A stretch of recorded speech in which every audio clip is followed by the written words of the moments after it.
Ashama harka fuunee daawwattoota hordoftoota keenya akkam nagaa keessanii nageenyi koo kan jaalalaaf kabaja bakka jirtanitti sinaadha qabu egaan daawwattoota hordoftoota keenya oduu gammachiisaa qabannee isiniif dhiyaanne oduuleen gammachiisan keenya hedduudha isaan keessaa kan jalqabaa guyyaa kaleessaa eebba yuunivarsiitii Wallagaa irratti salphina guddaa bilxiginaa muudate salphina keessafuu salphina hamaa kallattiidhaan laayivii dabarfamaa jiran seenaa dalaganii jiran ijoolleen barattoota Wallagaa keessa jiratan jechuudha. Akkasumas cidha obboleessa keenya Abdi Getachewtiin baga siingae jecha waa'ee cidha isaatirraa afaan tokko lama isin baraangaa fi odeeffannoo tokko tokko gaba dhumaatti irratti isiniifin qooda jechuudha.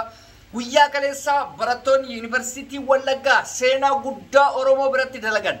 Seenaan guddaan isaan dalaganis kallattiidhaan OBN irraa yeroo liivi darbaa turetti sirni eebba isaanii haasaa baniinsa eebbichaa yeroo afaan Amaariffaatiin eegalamuuf jedhu barattoonni iyyanii dachii kana balleessanii dachee Oromoo, dachee Jaalmarroo Dirribaa, dachee sanyii goototaa kana irratti dachee woboon irratti dhalattee irra guddatte kana irratti abadan afaan diinaa hin mandarbine jedhanii osoo warwaatan sagantichi lakke afaan Amaariffaatiin qophaa'e osoo jedhanii isaan warwaatan abadan jedhanii afaan Oromootiin qofa dabarsiisan seenaa guddaa hojjetanii jechuudha. Isumaayyuu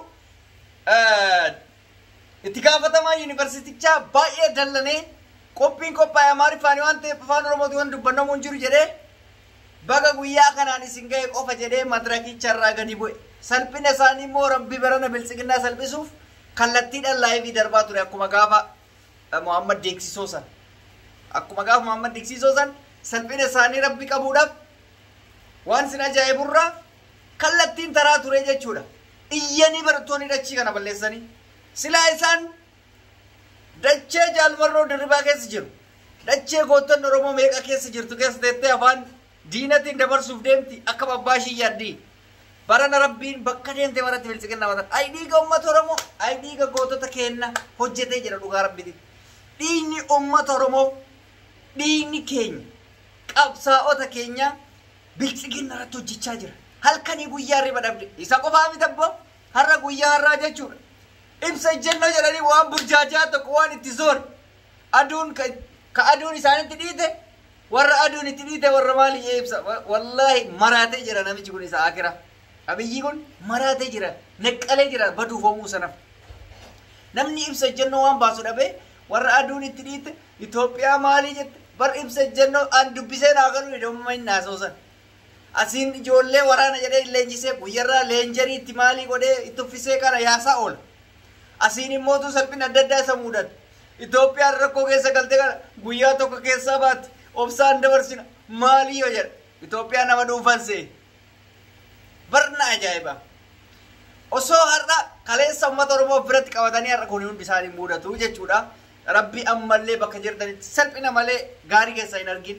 Wobooneen gadda TPLF walii galte salphatanii mataan isaa nyaatame maraatanii amma ibsa ejjennoo bara dubbisuu wallaalanii itti zooraa jira. Namichi kaleessa pirezidaantiin yuunivarsiitii Wallagaa haasa'uu dadhabe harkumaa bade bakka eebba xumurre afaan takka maal jedhe bagatti isin ga'ee eebba xumurre bakka jedhe waan naasoo beeku waan biraa maaliif qophiin qophaa'e ka biratti ture jechuudha. Namni Oromootti bu'e keessayyuu namni qabsaa'otatti bu'e hin milkaa'u abadan ila namni keessumaa Jawaarifaatti bu'e namni Jawaaritti bu'e nama girgiddaa walitti bu'e garaagarummaa tokko hin qabu. Maaliif goota of duratti waan ta'amu beeku of harkatti qabachuu wallaalanii ofirraa dhiibanii alagaa isa godhanii diina isa godhanii mana hidhaatti ol darbatanii har'a garuu diinni garaagaraan gaafatti baay'atu waan qabatan wallaalanii ammumaa immoo wallaalanii irra ta'aa jiranii jechuudha. Hayyuu waan meeqa adda baasee fi himuufii danda'uuf jalatti qaqqabanii. Kanaaf maraatuu keessa jiranii jechuudha. Bilxiginnaan haala hamaa kanaatu guyyarraa isaan mudataa jira. Guyyarraa waraana jedhanii malee injisan garii deemuun argine. Ima leenjisan gadima yaasan garii deemuun argine. Akka waan bishaanitti duuduuti yoo eebbifamee biraa gayyaa barima eebbifamaa guyyarraa ima argina. Suuraa maxxansaatuma oolan asiin baa garii lixuun argina. Waaqa lixaa, samii lixaa, dachii lixaa addan beekamu. Eessa lixa beetanii wayyaanee qursii godhatti. Qursii kumni duraan deemnaan kumni kudhanii warruma achumatti yookaan biyyatti dabalamaa yookaan hin booji'amu.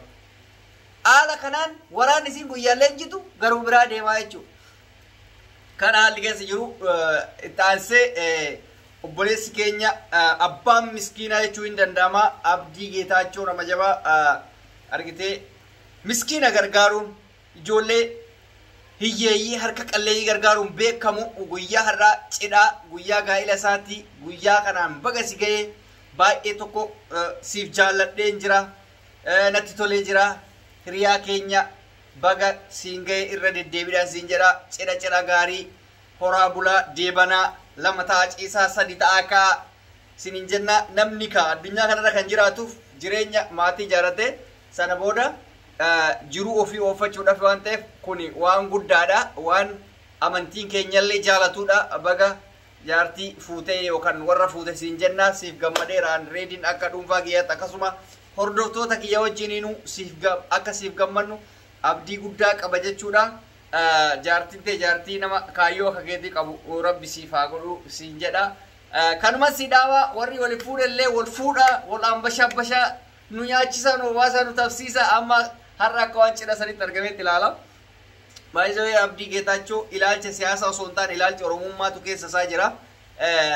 Akkuma nama kamiitittu namni oromoodhaaf dhaabbate yoo jedhame qabsoo mataa ofii danda'e kun namni dirqama qabsaa'uudhaaf dhaaba tokko deeggaree dhaaba tokko jibbuu hin qabu. Anamma yoo na fudhattan dhaaba deeggaruu hin qabu dhaaba jibbuus hin qabu. Garuu akka oromootti rakkina jiru hanqina jiru ifa godhee diina immoo diino godhee firas fira godhee hojii jiraadhaa jechuudha. Sinii galee so abdiinis nama akkasiiti nama dhaabarraa hajaa hin qabne nama oromummaa qofatti amanu baay'ee jabaadhaallee sabboonummaa sin qaba. Namoota hayyoota bira dhaabbachaa turanii sababa tokko tokkoof mana hidhaatis taa'ee ture.